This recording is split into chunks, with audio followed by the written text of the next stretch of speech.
सबको शुभकामनाएं। पिछला साल कोरोना से शुरू हुआ, लेकिन इस साल वैक्सीन से शुरुआत हुई है। तो देश को एक आश्वस्त करने वाली ये साल रहेगा, ये मुझे विश्वास है। अमेरिका की एक प्रख्यात आकलन करने वाली संस्था है, सर्वे करने वाली संस्था है मॉर्निंग कंसल्ट्स। उसने 13 प्रमुख लोकतांत्रिक देशों के नेताओं का बारे में जनता को क्या लगता है इसका आकलन किया। और भारत के लिए गौरव का विषय है कि प्रधानमंत्री नरेंद्र मोदी जी का अप्रूवल रेटिंग सबसे ज्यादा 55% आया है। सभी प्रमुख देश इसमें थे, America, Britain, Australia, Canada, France, Italy, Japan, German, Brazil, Mexico, दक्षिण कोरिया, स्पेन। सभी प्रमुख देशों के नेताओं के बारे में जनता का आकलन किया गया और उस आकलन में 55 अप्रूवल रेटिंग के साथ सबसे आगे मोदी जी है। 2 नंबर पर मेक्सिको के अध्यक्ष है मैनुअल ओब्रेडोर, उनको 29 अप्रूवल रेटिंग है उनका। और तीसरे स्थान पर ऑस्ट्रेलिया के है 27 है। यानी एक तरह से पहले और दूसरे में लगभग आधे का अंतर है। तो ये जो है मोदी जी की लोकप्रियता। और सबसे विशेष बात है कि पिछले 6 साल दुनिया के एकमात्र नेता ऐसे हैं जिनकी लोकप्रियता लगातार बरकरार है या बढ़ रही है। 6 साल, इट्स अ रेयर फिनोमिना। ये दुनिया में ऐसा नहीं होता। कभी सफलता रहती है, कभी विफलता आती है, कभी रेटिंग बढ़ता है, कभी कम होता है। लेकिन मोदी जी है कि जिनका रेटिंग लगातार बढ़ रहा है।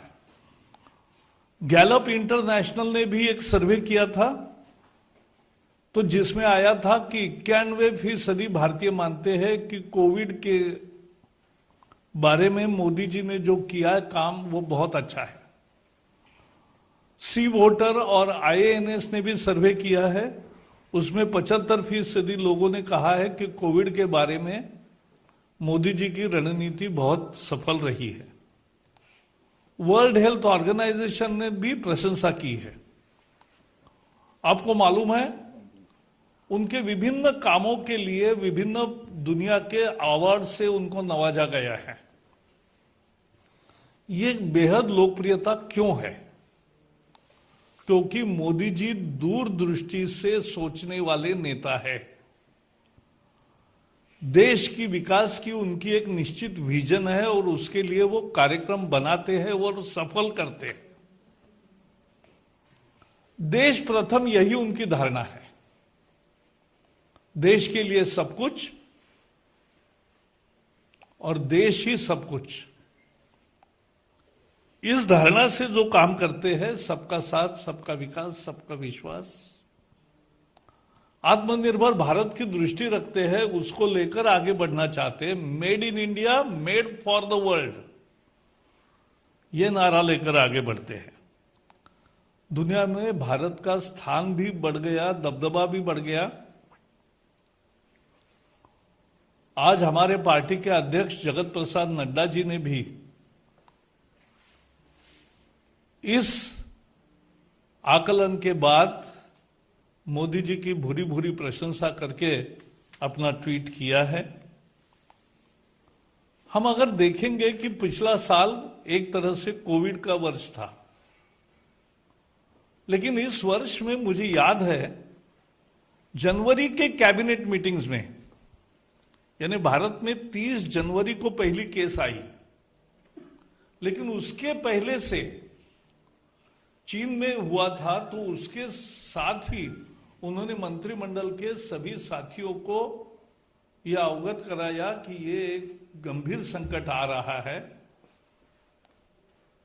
और इसका ढंग से मुकाबला करना चाहिए। तो ये पहले से स्वयं जागरूक थे, संकट आने के बाद नहीं जागे हैं, पहले जागे हैं और उसका काम किया है, लोगों को साथ लिया। कोरोना योद्धा एक नई टर्म तैयार हुई। जो फ्रंटलाइन वर्कर्स है हेल्थ में, और पुलिस भी होंगे या बाकी भी लोग होंगे जो समाज की व्यवस्था रख रहे हैं, उनके लिए उन्होंने, लोगों ने थाली बजाओ, घंटानाद करो कहा, और देश भर 120 करोड़ 130 करोड़ लोग उसमें सहभागी हो, यह अद्भुत नजारा हमने देखा है। ऐसे ही कोरोना योद्धाओं के लिए दिए जलाने का भी आह्वान किया था, वो भी आया तो जनता को सहभागी करके लिया इस मिशन कोरोना में। कोरोना से युद्ध किया और लोगों को जागरूक रखा, और बहुत सिंपल नारे उन्होंने गढ़े। 2 गज दूरी, मास्क है जरूरी। दूसरा नारा भी सब में लोकप्रिय हुआ, जब तक दवाई नहीं तब तक ढिलाई नहीं। और अब तीसरा, दवाई आने के बाद उन्होंने तीसरा नारा दिया है, दवाई भी कड़ाई भी। तो सावधानी बरतने का अभी भी उनका सलाह सब देश को है।